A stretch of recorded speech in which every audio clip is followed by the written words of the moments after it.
Hello future officers, welcome to global education Banatti.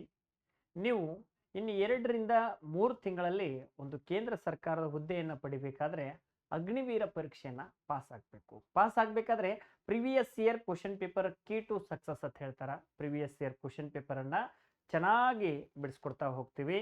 ಇಲ್ಲಿ general science topic ಮೇಲೆ 15 questions ಬಂದಿರ್ತವೆ. ಒಂದು ಕ್ವಶನ್ಗೆ 2 ಮಾರ್ಕ್ಸು. 15ಕ್ಕೆ 15 ರೈಟ್ ಮಾಡ್ಕೋಬೇಕಾದ್ರೆ ಗ್ಲೋಬಲ್ ಎಜುಕೇಷನ್ ಬನಟ್ಟಿ ಯೂಟ್ಯೂಬ್ ಚಾನಲ್ನ ಸಬ್ಸ್ಕ್ರೈಬ್ ಮಾಡ್ಕೊಡ್ರಿ. ಹಂಗೆ ಬೆಲ್ ಐಕಾನ್ ಕ್ಲಿಕ್ ಮಾಡ್ರಿ. ಹಾಗಾದ್ರೆ ಲೇಟ್ ಮಾಡೋದು ಬೇಡ. ಒಂದನೇ ಕ್ವಶನ್ ಏನು ಕೇಳಿದಾರ, ಏಪ್ರಿಲ್ 1 ಶಿಫ್ಟ್ದೊಳಗೆ ಕೇಳಿರ್ತಕ್ಕಂಥ ಕ್ವಶನು ಏನಂತಂದ್ರೆ anti acid substance used for the treatment of acidity in stomach ಅಂದ್ರೆ ಹೊಟ್ಟೆ ಒಳಗ ಅಸಿಡಿಟಿ ಆಗಾನ ಆಂಟಿ ಆಸಿಡ್ ಸಬ್ಸ್ಟೆನ್ಸ್ ಅನ್ನ ನಾವು ಉಪಯೋಗ ಮಾಡ್ಕೋಬೇಕಾಗ್ತೈತ್ರಿ. ಅಂದ್ರೆ ಅಸಿಡಿಟಿ ಆಗ್ಬಾರ್ದಂಗ ಅಂತ ಹೇಳಿ ಆಂಟಿ ಆಸಿಡ್ ಸಬ್ಸ್ಟೆನ್ಸ್ ಅನ್ನ ನಾವು ಬಳಸ್ಕೋಬೇಕಾಗ್ತದ. ಅದಕ್ಕಾಗಿ ನಾವು ಏನ್ ಬಳಸ್ತೀವಿ ಅಂತಂದ್ರೆ ಮಿಲ್ಕ್ ಆಫ್ ಮ್ಯಾಗ್ನೇಷಿಯಾ ಅನ್ನುವಂಥದ್ದನ್ನ ಬಳಸ್ತೀವಿ. ಏನ್ ಬಳಸ್ತೀವ್ರಿ ನಾವು? ಮಿಲ್ಕ್ ಆಫ್ ಮ್ಯಾಗ್ನೇಷಿಯಾ ಬಳಸಿದ್ವು ಅಂತಂದ್ರೆ ನಮ್ದು ಅಸಿಡಿಟಿ ಹೋಗ್ತದ. ಫಾರ್ ಎಕ್ಸಾಂಪಲ್, ನೀವು ಅಸಿಡಿಟಿ ಆದಾಗ ನಿಮ್ಗೆ ಏನು ತೊಂದರೆ ಆಗ್ತೈತಿ ನೋಡ್ರಿ. ಅಸಿಡಿಟಿ ಆದಾಗ ಇಲ್ಲೆಲ್ಲ ಉರ್ಕೋಂತ ಬರ್ತದೆ ಹಿಂಗೆಲ್ಲ. ಇದಕ್ಕೆ ಎಲಿಮೆಂಟ್ರಿ ಕೆನಾಲ್ ಅಂತಾರ. ಎಲಿಮೆಂಟ್ರಿ ಕೆನಾಲ್ ಅಂದಾಗ ಉರ್ಕೊಂತ ಬರ್ತದ. ಆನಂತರ ಮೊಸರಿನ ಟೈಪ್ ಟೇಸ್ಟ್ ಹತ್ತದ. ಅದಕ್ಕೆ ಏನಂತಾರೆ ಅಂದ್ರೆ ಅಸಿಡಿಟಿ ಅಂತಾರ. ಆ ಅಸಿಡಿಟಿ ಕಡಿಮೆ ಮಾಡೋ ಸಲುವಾಗಿನ ಆಂಟಿ ಆಸಿಡ್ ಸಬ್ಸ್ಟೆನ್ಸ್ ಅನ್ನ ಬಳಸ್ಕೋಬೇಕಾಗ್ತದ. ಆಂಟಿ ಆಸಿಡ್ ಸಬ್ಸ್ಟೆನ್ಸ್ ಯಾವ್ದಪ್ಪ ಅಂತಂದ್ರೆ ಮಿಲ್ಕ್ ಆಫ್ ಮ್ಯಾಗ್ನೇಷಿಯಾ. ನಿಮ್ಗೆ ಕಾಸ್ಟಿಕ್ ಸೋಡಾ ಬಗ್ಗೆ ಗೊತ್ತಿರ್ಬೇಕಾಗ್ತದ, ಕಾಸ್ಟಿಕ್ ಪೊಟ್ಯಾಶ್ ಬಗ್ಗೆ ಗೊತ್ತಿರ್ಬೇಕಾಗ್ತದ, ಮಿಲ್ಕ್ ಆಫ್ ಮ್ಯಾಗ್ನೇಷಿಯಾ ಬಗ್ಗೆ ಗೊತ್ತಿರ್ಬೇಕಾಗ್ತದ. ಮಿಲ್ಕ್ ಆಫ್ ಮ್ಯಾಗ್ನೇಷಿಯಾವನ್ನ ಎಲ್ಲಿ ಬಳಸ್ತಾರಪ್ಪ ಅಂತಂದ್ರೆ ಆಂಟಿ ಆಸಿಡ್ ಸಬ್ಸ್ಟೆನ್ಸ್ ಆಗಿ ಬಳಸ್ತಾರ. ಅಸಿಡಿಟಿ ಕಡಿಮೆ ಮಾಡ್ಕೋ ಸಲುವಾಗಿ ಮಿಲ್ಕ್ ಆಫ್ ಮ್ಯಾಗ್ನೇಷಿಯಾನ ಬಳಸ್ತಾರ. The dash is the site of complete digestion of the carbohydrates, proteins, fats in the human body. ಮನುಷ್ಯನ ಬಾಡಿ ಒಳಗ ಯಾವ ಸೈಟ್ ಒಳಗ ಕಾರ್ಬೋಹೈಡ್ರೇಟ, ನೆಕ್ಸ್ಟ್ ಪ್ರೋಟೀನ್ಸ, ಫ್ಯಾಟ್ಸ ಕಂಪ್ಲೀಟ್ ಆಗಿ ಡೈಜೆಸ್ಟ್ ಆಗ್ತಾವ, ಜೀರ್ಣ ಆಗ್ತಾವ ಅಂತ ಹೇಳಿ ಕೇಳಿದಾರ. ಮನುಷ್ಯನ ಬಾಡಿ ಒಳಗ ಕಾರ್ಬೋಹೈಡ್ರೇಟ್ಸ, ಪ್ರೋಟೀನ್ಸ, ಫ್ಯಾಟ್ಸ ಎಲ್ಲಿ ಡೈಜೆಸ್ಟ್ ಆಗ್ತಾವಪ್ಪ ಅಂತಂದ್ರ ಸ್ಮಾಲ್ ಇಂಟೆಸ್ಟೈನ್ದೊಳಗೆ ಆಗ್ತಾವ್ರಿ. ಎಲ್ಲಿ ಆಗ್ತಾವ್ರಿ? ಸ್ಮಾಲ್ ಇಂಟೆಸ್ಟೈನ್ದೊಳಗೆ ಕಂಪ್ಲೀಟ್ ಆಗಿ ಡೈಜೆಷನ್ ಆಗ್ತಾವ. ಇವತ್ತು ಮನುಷ್ಯನ ಏನ ತಗೊಳ್ರಿ, complete digestion takes place in the small intestine. ಇದು ಎಷ್ಟು ಉದ್ದ ಇರ್ತದಪ್ಪ ಅಂತಂದ್ರ 6.7 ಮೀಟರ್ದಿಂದ ಇಲ್ಲಂತಂದ್ರು 7 ಮೀಟರ್ ತನಕನೂ ಇದ್ರದ್ದು ಉದ್ದ ಇರ್ತದ. ಐಡಿಯಾ ಬರತ್ತೈತ್ರಿ ಹೇಳಿದ? ಇದು ಕೂಡ ಎಕ್ಸಾಮ್ದಾಗ ಕ್ವಶನ್ ಆಗ್ಯದ. ಹಾಗಾದ್ರೆ ಹೇಳ್ರಿ, carbohydrates, proteins and fats are digested in the small intestine. ಸಣ್ಣ ಕರಳು. ಸ್ಮಾಲ್ ಇಂಟೆಸ್ಟೈನ್ ಅಂದ್ರೆ ಏನ್ರಿ? ಸಣ್ಣ ಕರಳಿನೊಳಗ ನಮ್ಮ ಕಾರ್ಬೋಹೈಡ್ರೇಟ್ಸ್ ಇರ್ಬೋದು, ಪ್ರೋಟೀನ್ಸ್ ಇರ್ಬೋದು, ಫ್ಯಾಟ್ಸ್ ಇರ್ಬೋದು ಡೈಜೆಸ್ಟ್ ಆಗ್ತೈತಿ. ಮೋರ್ ದೆನ್ 95% ಡೈಜೆಷನ್ ಎಲ್ಲಿ ಆಗ್ತೈತ್ರಿ? ಸ್ಮಾಲ್ ಇಂಟೆಸ್ಟೈನ್ದಾಗ ಆಗ್ತೈತಿ. Small intestine is a part of the elementary canal. Elementary canal ಅಂತಂದ್ರೆ ಬಾಯಿಂದ ಸ್ಟಾರ್ಟ್ ಆಗ್ತದ, ಹಿಂಗ ಊಟ ಹೋಗ್ತದ, ಸಣ್ಣ ಕರಳೊಳಗ ಮ್ಯಾಕ್ಸಿಮಮ್ ಡೈಜೆಷನ್ ತಗೊಳ್ತದ. ಓಕೆನಾ? ಡೈಜೆಷನ್ ಎಲ್ಲಿಂದ ಸ್ಟಾರ್ಟ್ ಆಗ್ತೈತ್ರಿ? ಬಾಯಿ ಒಳಗಿಂದ ಸ್ಟಾರ್ಟ್ ಆಗ್ತೈತಿ, ಮೌತ್ದಾಗಿಂದ ಸ್ಟಾರ್ಟ್ ಆಗ್ತೈತಿ. ಓಕೆ, ನೆಕ್ಸ್ಟ್ ಕ್ವಶನ್ ಏನ್ ಕೇಳ್ಯಾರ ನೋಡ್ರಿ. Which of the following is not an example of acute diseases? ಇಂಥ ಕ್ವಶನ್ ಕೊಟ್ಟಾಗ ನೀವು ಏನ್ ಮಾಡ್ಬೇಕಾಗ್ತೈತಿ? Acute diseases, not acute diseases concentrate ಮಾಡ್ರಿ. ಇಲ್ಲಿ ನಾಟ್ ಅಂತ ಹೇಳಿ ಬಳಸಿದಾರ, ಅದಕ್ಕಾಗಿ ನಾವು ಬಹಳಷ್ಟು ಜಾಗೃತ ವಹಿಸಿ ಈ ಪ್ರಶ್ನೆಯನ್ನ ಬಿಡಿಸ್ಬೇಕಾಗ್ತದ. ವಿಚ್ ಆಫ್ ದ ಫಾಲೋಯಿಂಗ್ ಕೆಳಗಿನ ಯಾವುದರಲ್ಲಿ not an example of acute diseases? Acute disease ಅಂತಂದ್ರೆ ಒಬ್ಬರಿಂದ ಒಬ್ಬರಿಗೆ ಹರಡುದು, ಆದ್ರ ಬಹಳ ಹಾರ್ಮ್ಫುಲ್ ಇರಂಗಿಲ್ಲ ಇವು. ಫಾರ್ ಎಕ್ಸಾಂಪಲ್ ನೆಗಡಿ, ಆನಂತರ ಇಂಥವೆಲ್ಲ ಏನಪ್ಪಾ ಅಂತಂದ್ರೆ acute diseases. Flu, next strep throat, ಆನಂತರ ಕಾಮನ್ ಕೋಲ್ಡ್, ಇವೆಲ್ಲ ಏನಪ್ಪಾ ಅಂತಂದ್ರೆ ಒಬ್ಬರಿಂದ ಒಬ್ಬರಿಗೆ ಹರಡುವು, ಆದ್ರೆ ಭಾಳ ಹಾರ್ಮ್ಫುಲ್ಲನ್ನ ವ್ಯಕ್ತಪಡಿಸಂಗಿಲ್ಲ. ಸ್ವಲ್ಪ ದಿನದೊಳಗೆ ಕಡಿಮೆ ಆಗಿ ಹೋಗ್ತಾವ. ಹ್ಯೂಮನ್ ಬಾಡಿ ಒಳಗೆ ಅಂಥದ್ದೇನು ಹಾರ್ಮನ್ನು ಎಫೆಕ್ಟ್ ಮಾಡಂಗಿಲ್ಲ, ತೊಂದರೆಯನ್ನು ಭಾಳಷ್ಟು ಮಾಡಂಗಿಲ್ಲ. ಅಂಥವಕ್ಕೆ ಏನಂತಾರ ಅಂದ್ರೆ ಅಕ್ಯೂಟ್ ಡಿಸೀಸ್ ಅಂತಾರ. ಫ್ಲೂ ಅನ್ನೋದು ಕೂಡ ಅಕ್ಯೂಟ್ ಡಿಸೀಸ್ ಆಗ್ತೈತಿ. ಸ್ಟ್ರೆಪ್ ಥ್ರೋಟ್ ಅನ್ನೋದು ಕೂಡ ಅಕ್ಯೂಟ್ ಡಿಸೀಸ್ ಆಗ್ತೈತಿ. ಕಾಮನ್ ಕೋಲ್ಡ್ ಅನ್ನೋದು ಕೂಡ ಅಕ್ಯೂಟ್ ಡಿಸೀಸ್ ಆಗ್ತೈತಿ. But not an example of acute disease ಅಂತ ಕೇಳ್ಯಾರ. ಅದ ಯಾವ್ದಪ್ಪ ಅಂದ್ರೆ ಹೈ ಬ್ಲಡ್ ಪ್ರೆಷರ್. ಯಾವ್ದ್ರಿ? ಹೈ ಬ್ಲಡ್ ಪ್ರೆಷರ್ ಏನಾಗ್ತೈತಿಪ್ಪ ಅಂತಂದ್ರೆ ಅಕ್ಯೂಟ್ ಡಿಸೀಸಸ್ ಆಗ್ತೈತಿ. ಏನಾಗ್ತೈತಿ ಹೇಳ್ರಿ? ಅಕ್ಯೂಟ್ ಡಿಸೀಸಸ್ ಆಗಂಗಿಲ್ಲ. ಇವು ಮೂರು ಏನಾಗ್ತಾವ್ರಿ? ಅಕ್ಯೂಟ್ ಡಿಸೀಸಸ್ ಆಗ್ತಾವ. High blood pressure not an example for the acute diseases. Is it clear? Okay, next ಪ್ರಶ್ನೆಗೆ ಹೋಗೋಣ್ರಿ. ಏನಂತಂದ್ರ which of the following diseases causes loss of memory? Loss of memory ಕೆಳಗಿನ ಕೊಟ್ಟಾರ. ಅವ್ರು ಒಂದಿಷ್ಟು 4 ಆಪ್ಷನ್ ಕೊಟ್ಟಾರ. ಯಾವ್ದೋ ಕ್ವಶನ್ ಇರ್ಲಿ ಅದಕ್ಕೆ 4 ಆಪ್ಷನ್ ಇರ್ತಾವ. 4 ಆಪ್ಷನ್ದೊಳಗ ಏನ್ ಹೇಳ್ಯಾರ ಅಂತಂದ್ರ which of the following diseases, ಕೆಳಗಿನ ಯಾವ ರೋಗ ಲಾಸ್ ಆಫ್ ಮೆಮರಿ ಕಾರಣ ಆಗ್ತದ, ಅಂದ್ರ ಜ್ಞಾಪಕ ಶಕ್ತಿಯನ್ನ ಕಳೆದುಕೊಳ್ಳಲಿಕ್ಕೆ ಕಾರಣ ಆಗ್ತದ ಅಂತ ಹೇಳಿ ಕ್ವಶನ್ ಕೇಳಿದಾರ. ಲಾಸ್ ಆಫ್ ಮೆಮರಿ ಅಂತಂದ್ರ ಜ್ಞಾಪಕ ಶಕ್ತಿ ಹಾಳಾಗಿ ಹೋಗ್ಬಿಡ್ತದ. ಆ ರೋಗ ಏನಾದ್ರು ಬಂತಂದ್ರ ಜ್ಞಾಪಕ ಶಕ್ತಿ ಹಾಳಾಗಿ ಹೋಗ್ಬಿಡ್ತದ. ಆ ರೋಗ ಯಾವ್ದಪ್ಪ ಅಂತಂದ್ರ ಅಲ್ಝೀಮರ್ ಡಿಸೀಸ್ ಅಂತ ಹೇಳಿ ಬರ್ತದ. ಅದು ಯಾವ ಡಿಸೀಸ್ ಹೇಳ್ರಿ? ಅಲ್ಝೀಮರ್ ಡಿಸೀಸಸ್. ಅಲ್ಝೀಮರ್ ಡಿಸೀಸಸ್ ಏನಾದ್ರು ನಮಗ್ ಬಂತಂದ್ರ ನಮ್ದು ಮೆಮರಿ ಎಲ್ಲ ಏನಾಗ್ತೈತ್ರಿ? ಲಾಸ್ ಆಗಿ ಹೋಗ್ಬಿಡ್ತದ. ಹಂಗಾರೆ ಅಲ್ಝೀಮರ್ ಡಿಸೀಸ್ ಅಂದ್ರೆ ಏನ, ಹೆಂಗ್ ಬರ್ತದ ಅದನ್ನ ಫುಲ್ ಡೀಟೇಲ್ ಕ್ಲಾಸ್ನಾಗ ನಾವು ಹೇಳಿಕೊಟ್ಟೇವ್ರಿ. ಬಟ್ ಈಗ ಸದ್ಯಕ್ಕೆ ನಾವು ಏನ್ ಮಾಡಾಕತ್ತೇವ್ರಿ? ಡಿಸೀಸಸ್ ಯಾವುದು ಮೆಮರಿ ಲಾಸಿಗೆ ಕಾರಣ ಆಗೈತ್ರಿ? ಅಲ್ಝೀಮರ್ ಡಿಸೀಸಸ್. ರಿಕೆಟ್ಸ್ ಬೋನ್ಸಿಗೆ ಬರ್ತದೆ. ಇದು ಬೋನ್ಸ್ ಅಂದ್ರ ಮೂಳೆಗಳು. ಮೂಳೆಗಳಿಗೆ ಸಂಬಂಧಪಟ್ಟಂತ ರೋಗ ಯಾವ್ದಪ್ಪ ಅಂತಂದ್ರ ರಿಕೆಟ್ಸ್. ಯಾವ್ದ್ರಿ? ರಿಕೆಟ್ಸ್. ಹಂಗಾರ ಮೂಳೆಗಳ ಬಗ್ಗೆ ಅಧ್ಯಯನ ಮಾಡೋದಕ್ಕೆ ಏನಂತಾರ್ರಿ? The study of bones is called ಏನಂತ ಕರೀತಾರ್ರಿ? ಆರ್ಥೋಲಾಜಿ. ಆರ್ಥೋಲಾಜಿ ಅಂತ ಕರೀತಾರ. ಇನ್ನ ನೆಕ್ಟೋಲೋಪಿಯಾ ಅಂತಂದ್ರೆ ಏನ? ನೆಕ್ಟೋಲೋಪಿಯಾ ಅಂತಂದ್ರ ಕಣ್ಣಿಗೆ ಸಂಬಂಧಪಟ್ಟಂತ ಒಂದು ರೋಗ. ಇದು ರಾತ್ರಿಗೆ ಸರಿಯಾಗಿ ಕಾಣಂಗಿಲ್ಲ ಅಂತದಕ್ಕೂ ಕೂಡ ಏನಂತಾರ ಅಂದ್ರೆ ನೆಕ್ಟೋಲೋಪಿಯಾ ಅಂತ ಕರೀತಾರ. ಸ್ಕರ್ವಿ ವಿಟಮಿನ್ ಸಿ ಕೊರತೆಯಿಂದ ಬರುವಂತ ರೋಗ ಯಾವ್ದಂದ್ರೆ ಸ್ಕರ್ವಿ. ಬಟ್ ನಮ್ಮ ಮೆಮರಿ ಲಾಸ್ ಆಗಕ್ಕೆ ಕಾರಣ ಆಗಿರ್ತಕ್ಕಂಥ ಕ್ವಶನ್ಗೆ ಆನ್ಸರ್ ಯಾವ್ದಪ್ಪ ಅಂತಂದ್ರೆ ಅಲ್ಝೀಮರ್ ಡಿಸೀಸಸ್. ಯಾವ ಡಿಸೀಸ್ ಹೇಳ್ರಿ? ಅಲ್ಝೀಮರ್ ಡಿಸೀಸಸ್. ನೀವೇನಾದ್ರೂ ಎಕ್ಸಾಮಿನೇಷನ್ ಒಳಗೆ ಪಾಸ್ ಆಗ್ಬೇಕಂತಂದ್ರ ಪ್ರತಿಯೊಂದನ್ನು ಓದ್ಬೇಕಾಗ್ತದ. ಹೌದ್ರಿ? ರಿಯಾಕ್ಷನ್ ಆಫ್ ಆನ್ ಅಸಿಡ್ ನೋಡ್ರಿ, ಎದ್ರ ಜೊತೆ ರಿಯಾಕ್ಷನ್ ಮಾಡ್ದಕ್ಕೆ ಮುಂದೆ ನೋಡ್ರಿ. ಅಸಿಡ್ ವಿತ್ ಬೇಸ್ ಎರಡು ನೋಡ್ರಿ. ಅಸಿಡ್ ಮತ್ತು ಬೇಸ್ ಎರಡೂನು ರಿಯಾಕ್ಟ್ ಮಾಡಿದ್ವು ಅಂತಂದ್ರ ಏನಾಗ್ತೈತಿ ಅಂತೇಳಿ ಕ್ವಶನ್ ಕೇಳ್ಯಾರ. ಇನ್ನೊಂದ್ಸರಿ ನೋಡ್ರಿ.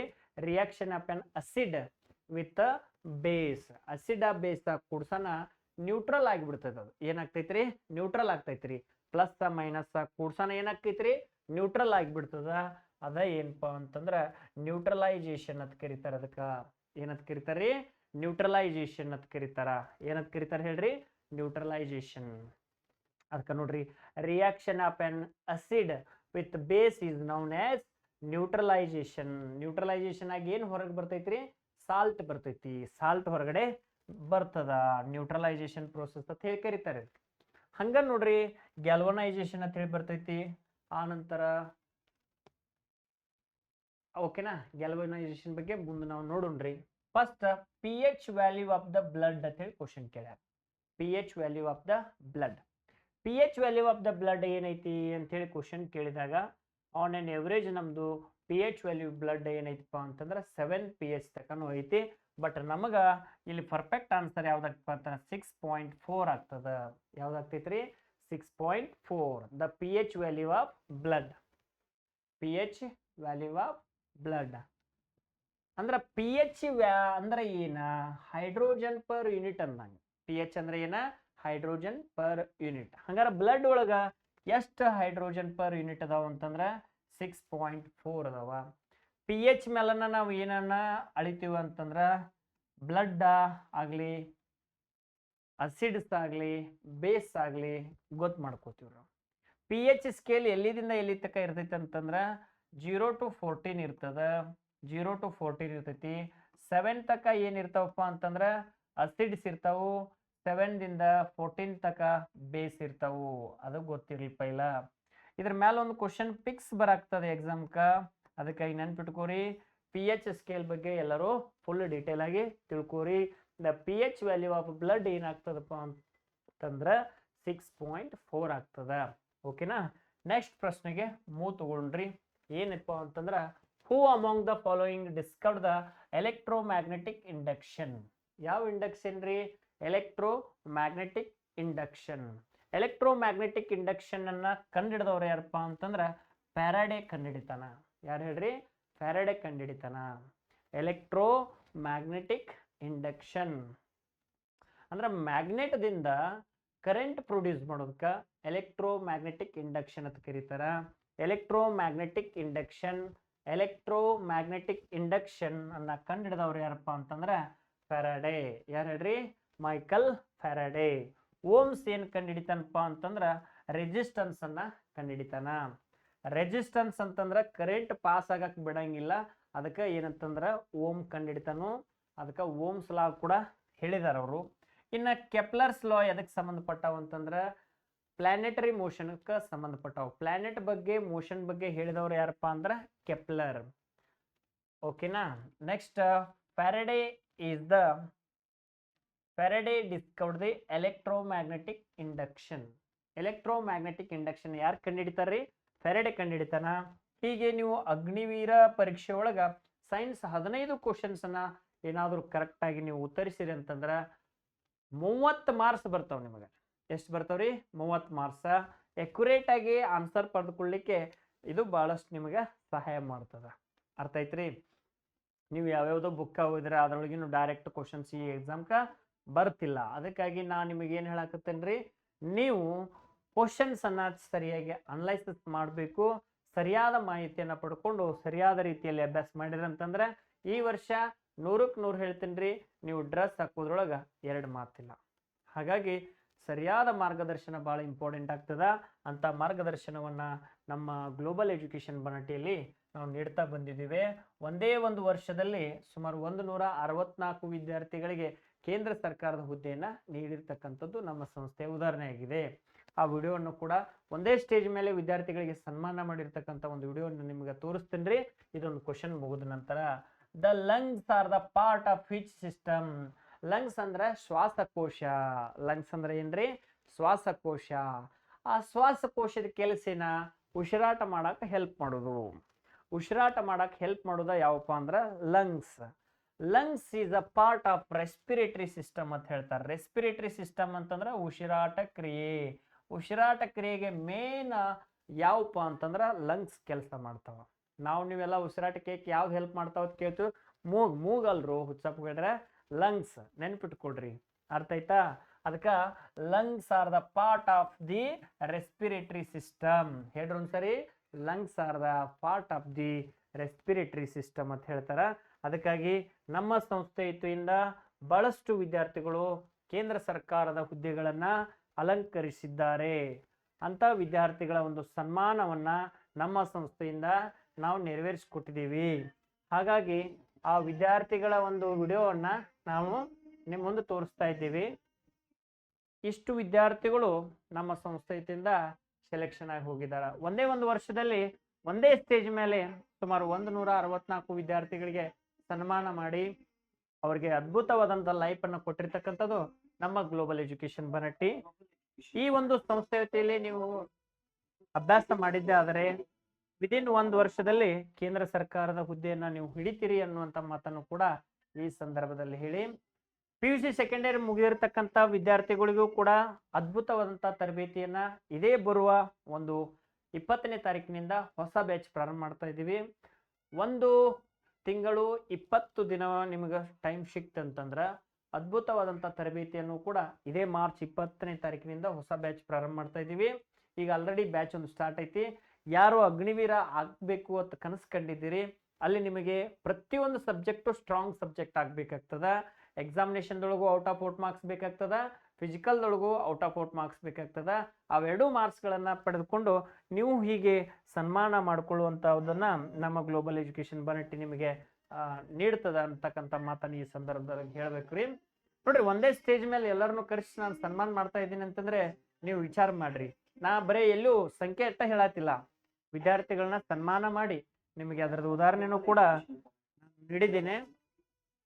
ನೀವು ಕೂಡ ಈ ರೀತಿ ಸಕ್ಸಸ್ ಆಗ್ಬೇಕು ಅನ್ನೋದೇ ನಮ್ದೊಂದು ಕನಸು. ನಮ್ಮ ವಿದ್ಯಾರ್ಥಿಗಳು ಯಶಸ್ವಿ ಆಗಬೇಕು. ಅದಕ್ಕಾಗಿ ಆನ್ಲೈನ್ ಬ್ಯಾಚ್ ಮತ್ತು ಆಫ್ಲೈನ್ ಬ್ಯಾಚ್ ಎರಡೂ ಬ್ಯಾಚ್ಗಳನ್ನು ನಮ್ಮ ಸಂಸ್ಥೆಯಲ್ಲಿ ನಾನು ಪ್ರಾರಂಭ ಮಾಡಿದ್ದೇನೆ. ಅದಕ್ಕಾಗಿ ನೀವು ಬಂದು ವಿದ್ಯಾಭ್ಯಾಸ ಮಾಡಿ ಸಕ್ಸಸ್ ಆಗಬೇಕು ಅಂಥೇಳಿ ನಾನು ನಿಮ್ಮಲ್ಲಿ ಕೇಳ್ಕೊತಾ ಇದ್ದೇನೆ. ವಿದ್ಯಾರ್ಥಿಗಳೇ, ಮುಂದಿನ ಪ್ರಶ್ನೆಗೆ ನಾವು ಹೋಗೋಣ. ಮುಂದಿನ ಪ್ರಶ್ನೆ ಏನೈತಿಪ್ಪ ಅಂತಂದ್ರೆ, ಆ ಪ್ರಶ್ನೆ ಏನದ ಅನ್ನೋದನ್ನ ನೋಡೋಣ.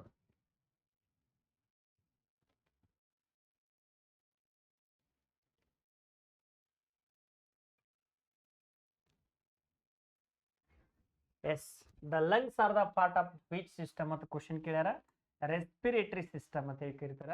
ರೆಸ್ಪಿರೇಟರಿ ಸಿಸ್ಟಮ್ ಅಂತಂದ್ರೆ ಉಸಿರಾಟ ಕ್ರಿಯೆಗೆ ಹೆಲ್ಪ್ ಮಾಡೋದ ಯಾವ್ದಪ್ಪ ಅಂತಂದ್ರೆ ರೆಸ್ಪಿರೇಟರಿ ಸಿಸ್ಟಮ್ದೊಳಗ ಮುಖ್ಯವಾಗಿ ಬರ್ತಕ್ಕಂಥದ್ದು ಲಂಗ್ಸ್.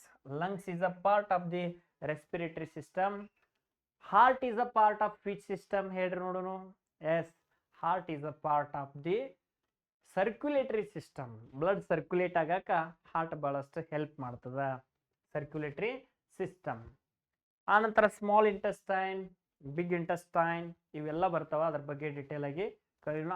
ಯಾವ ಸಿಸ್ಟಮ್ದಾಗ ಬರ್ತಾವ ಅನ್ನೋದನ್ನ ಮುಂದಿನ ಕ್ಲಾಸ್ನೊಳಗೆ ನೋಡೋಣ. Which one of the following part of the human elementary canal? Elementary canal ಅಂತಂದ್ರೆ ಏನ್ರಿ? ಅನ್ನನಾಳ ಅಂತ ಕರಿತೀವಿ ನಾವು. ಏನಂತ ಕರಿತೀವ್ರಿ? ಅನ್ನನಾಳ. ಕ್ಯಾನ್ ಬಿ ಮ್ಯಾಕ್ಸಿಮಮ್ ಲೆಂತ್ ಅಂದ್ರೆ which one of the following parts of the human elementary canal can be of the maximum length? Elementary ಕೆನಾಲ್ದೊಳಗ ಯಾವ್ದು maximum length ಅನ್ನ ಹೊಂದೈತಿ ಅಂತೇಳಿ ಕ್ವಶನ್ ಕೇಳ್ಯಾರ. ಎಲಿಮೆಂಟ್ರಿ ಕೆನಾಲ್ದಾಗ ಓಸೋಪೇಗಸ್ ಬರ್ತದ, ಸ್ಟಮಕ್ ಬರ್ತದ, ಸ್ಮಾಲ್ ಇಂಟೆಸ್ಟೈನ್ ಬರ್ತದ, ಲಾರ್ಜ್ ಇಂಟೆಸ್ಟೈನ್ ಬರ್ತದ. ಹಾಗಾಗಿ ಅವು ಅಷ್ಟ್ರೊಳಗೆ ಯಾವ್ದು ದೊಡ್ಡದೈತಪ್ಪ ಅಂತಂದ್ರ ಅದ್ರ ಅಟ್ಟೋದ್ರೊಳಗನ ಯಾವ್ದು ದೊಡ್ಡದಂದ್ರ ಸ್ಮಾಲ್ ಇಂಟೆಸ್ಟೈನ್ ಐತ್ರಿ. ಸ್ಮಾಲ್ ಇಂಟೆಸ್ಟೈನ್ 7 ಮೀಟರ್ ವರೆಗೂ ಕೂಡ ಅದರ ಲೆಂತ್ ಐತಿ ಸ್ಮಾಲ್ ಇಂಟೆಸ್ಟೈನ್ ದ. ಹಂಗಾರ ಲಾರ್ಜ್ ಇಂಟೆಸ್ಟೈನ್ ಎಟ್ಟೈತಿ? 1.5 ಮೀಟರ್ ತನಕ ಲಾರ್ಜ್ ಇಂಟೆಸ್ಟೈನ್ ಐತಿ, ಹೌದ್ರಿ? ಹಾಗಾಗಿ which is the maximum length in the elementary canal? Maximum length in the elementary canal ಯಾವ್ದಪ್ಪ ಅಂತಂದ್ರ ಸ್ಮಾಲ್ ಇಂಟೆಸ್ಟೈನ್. ಯಾವ್ದು ಹೇಳ್ರಿ? Small intestine.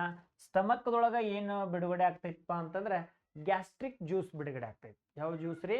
Gastric juice.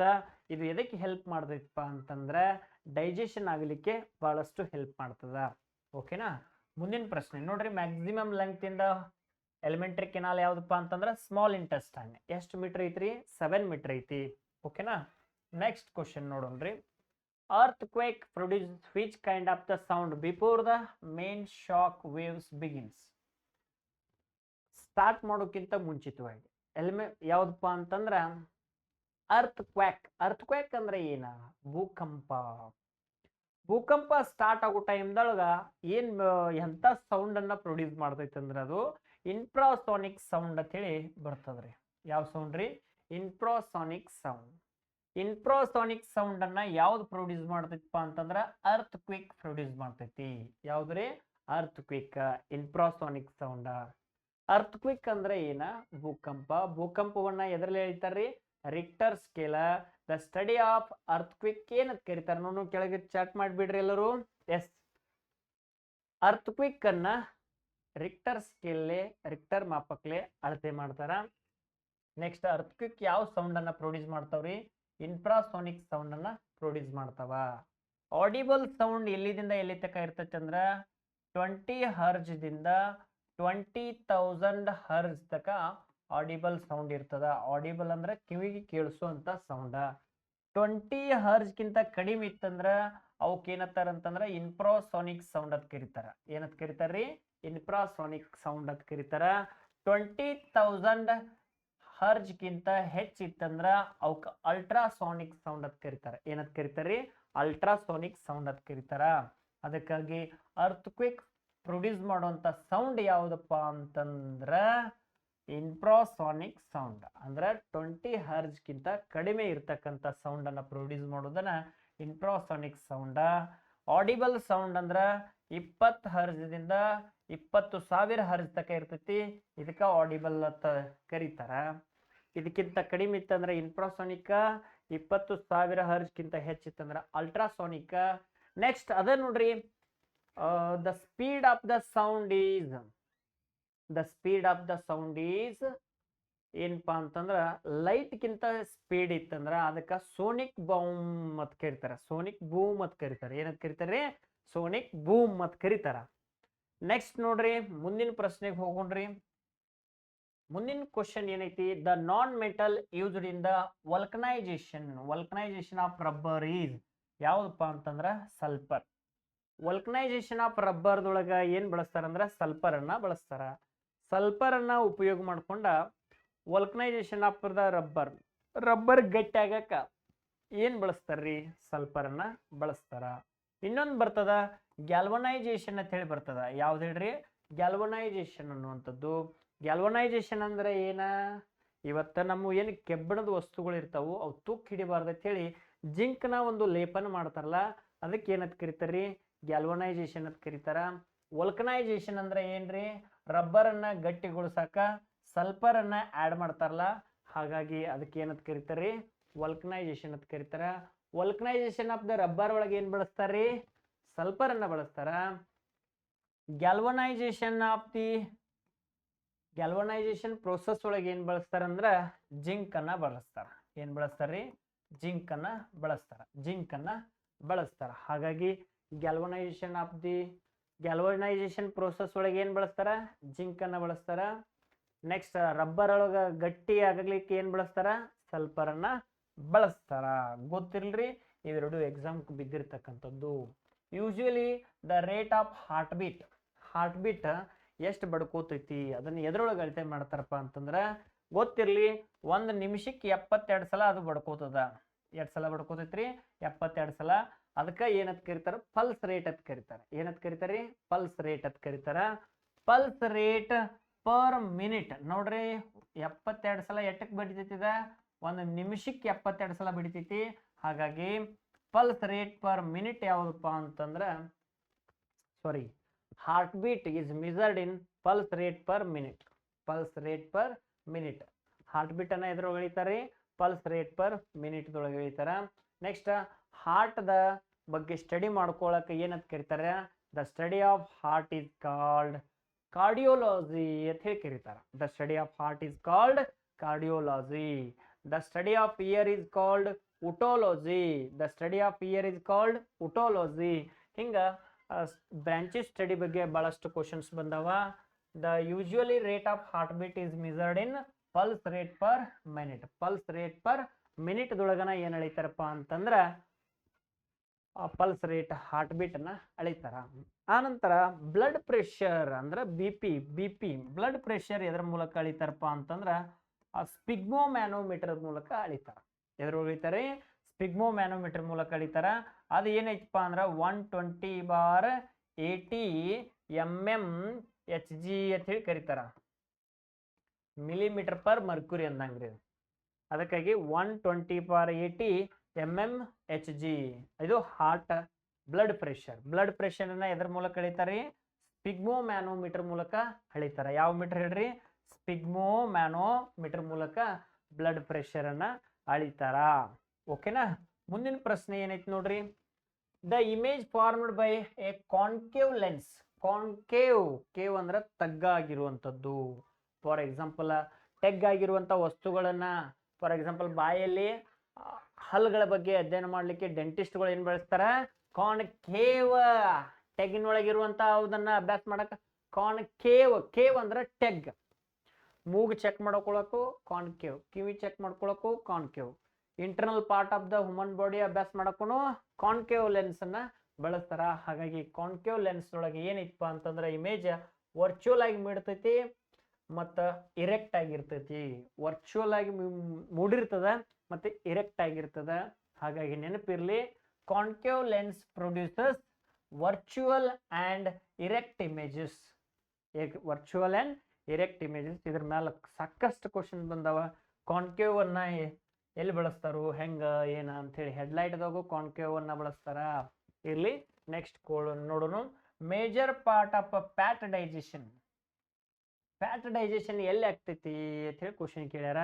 Major part of the fat digestion ಯಾವ್ದಪ್ಪ ಅಂತಂದ್ರ ಬೈಲ್ ಜ್ಯೂಸ್ ಎದರಿಂದ ಸಿಕ್ರಿಟ್ ಆಗ್ತೈತ್ರಿ ಸ್ಟಮಕ್ದೊಳಗ ಸಿಕ್ರಿಟ್ ಆಗ್ತೈತಿ ಬೈಲ್ ಜ್ಯೂಸ್ ಎದಕ್ಕೆ help ಮಾಡ್ತೈತಪ್ಪ ಅಂತಂದ್ರೆ ಫ್ಯಾಟ್ ಡೈಜೆಷನ್ಗೆ ಹೆಲ್ಪ್ ಮಾಡ್ತೈತಿ ಯಾವ ಡೈಜೆಷನ್ಕ ಫ್ಯಾಟ್ ಡೈಜೆಷನ್ಕ ಹೆಲ್ಪ್ ಮಾಡ್ತೈತಿ next question the unit of frequency SI unit of frequency is hertz ಬಹಳ ಸಲ ಎಕ್ಸಾಮ್ ಕೇಳೋಣ SI unit of frequency is hertz SI unit of luminous intensity candela SI unit of distance ಮೀಟರ್ದೊಳಗೆ ಅಳಿತಾರ ಹಂಗ ನೋಡ್ರಿ SI unit of mass ಅನ್ನ KG ಒಳಗೆ ಅಳಿತಾರ ಅದು ಗೊತ್ತಿರಲಿ ಮೇಡಮ್ ಓಕೆನಾ ಎಸ್ ಇಲ್ಲಿ ತನಕ ನೀವೆಲ್ಲ ಸೈನ್ಸ್ ಕ್ಲಾಸನ್ನು ಕೇಳಿದ್ರಿ ಇನ್ನು ಇದಾದ ತಕ್ಷಣ GK ಕ್ಲಾಸನ್ನು ಅಪ್ಲೋಡ್ ಮಾಡಲಿಕ್ಕೆ ನಾನು ವ್ಯವಸ್ಥೆ ಮಾಡಿರ್ತೀನಿ ಈ ಒಂದು ವಿಡಿಯೋವನ್ನು ಸಂಪೂರ್ಣವಾಗಿ ನೋಡಿದ್ದಕ್ಕಾಗಿ ನಮ್ಮ ಚಾನಲನ್ನು ಸಬ್ಸ್ಕ್ರೈಬ್ ಮಾಡಿದ್ದಕ್ಕಾಗಿ ಈ ಒಂದು ತಮಗೆಲ್ಲರಿಗೂ ನಗುತ್ತಾ ಹೃದಯಾಂತರದಿಂದ ಹೃದಯಪೂರ್ವಕ ಧನ್ಯವಾದಗಳನ್ನು ತಿಳಿಸ್ತಾ ನಾನು ಮಾತನ್ನು ಮುಗಿಸ್ತೇನೆ thank you one and all ಜೈ ಹಿಂದ್ ವಂದೇ ಮಾತರಂ ಎಲ್ಲರೂ ನೀರು ಜಾಸ್ತಿ ಕುಡ್ರಿ ನಿದ್ದೆ ಕಡಿಮೆ ಮಾಡ್ರಿ ವಿದ್ಯಾಭ್ಯಾಸ ಜಾಸ್ತಿ ಮಾಡ್ರಿ ಒಂದು ನೌಕರಿ ಮಾಡ್ಕೊಡ್ರಿ ಮನೆಗೆ ಆಧಾರ ಆಗ್ರಿ ಅಂತ ಹೇಳ್ತಾ ಮುಗಿಸ್ತಾ ಬರೋಣ ಥ್ಯಾಂಕ್ ಯು ನಮಸ್ಕಾರ